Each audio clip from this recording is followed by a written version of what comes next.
வணக்கம் நண்பர்களே. தேமுதிக திமுகவோடு தேர்தல் கூட்டணி ஏற்படுத்தியது எல்லாருக்கும் தெரிந்த விஷயம். ஆனால் அதுக்கு அடுத்த பேச்சுங்களை எப்போதுமே இந்த கூட்டணி ஏற்படுத்துறதுக்கு நிறைய தந்திரங்களை யூஸ் பண்ணலாம். ஆனால் தொடர்ந்து தக்க வைக்கிறதுக்கு சாமர்த்தியம் வேணும். அது திமுகவிற்கு இருக்கிறதா என்பது பெரிய கொஸ்டின் மார்க்கு. சரி, இருக்கிறதுன்னு வச்சுக்குவோம். இப்போது தேமுதிகவுடைய டிமாண்ட் என்ன? எங்களுக்கு விருகம்பாக்கம், ரிஷிவந்தியம் 2 தொகுதிகள் உறுதியாக வேணும். 2 தொகுதியில் தான் மொத்தமே இல்லை. மொத்தம் அவங்க கேட்குறது டபுள் டிஜிட்டில், அது சிங்கிள் டிஜிட்டாக அவங்க குறைப்பாங்க, நெகோஷியேட் பண்ணுவாங்க, அதெல்லாம் ஒரு பக்கம்.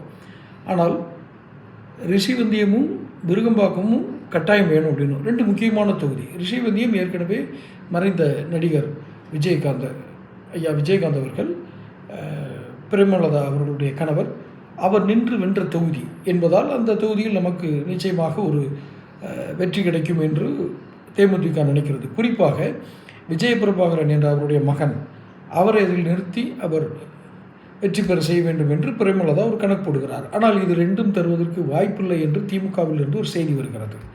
அதைவிட கூடுதல் ஷாக் கொடுத்தது, அதிர்ச்சி கொடுத்த செய்தி என்ன அப்படின்னா, உதயசூரியன் சின்னத்திலேயாவது ஒரு 2 சீட்டு நிற்கலாமே அப்படின்னு. கொடுக்குற தொகுதி ஒரு 10ன்னு வச்சுக்கோங்களேன் ஒரு பேச்சுக்கு. அதில் 2 சீட்டு உதயசூரியன் சின்னத்தில் தேமுதிக வேட்பாளர் நிற்கணும். எப்படி ப்ரெஷர் பார்த்தீங்களா? இதையும் தாங்க வேண்டும், இதையும் சமாளிக்க வேண்டும். யார்? பிரேமலதா. இந்த மாதிரி டிமாண்ட் ஏற்கனவே அந்த அம்மா காதுக்கு போயிடுச்சு. அதனால தான் முதல்வருக்கு பிறந்தநாள் வாழ்த்து சொல்கிறதுக்கு நேரில் போகிறதோ, அல்லது சுதீஷ் வேட்புமனு தாக்கல் பண்ணும்போது கூட அவர் வற்புறுத்தி தான் அழைச்சிட்டு வந்தார் வேறு பிரேமலதா அவர்களை அப்படிங்கிறது ஒரு செய்தி.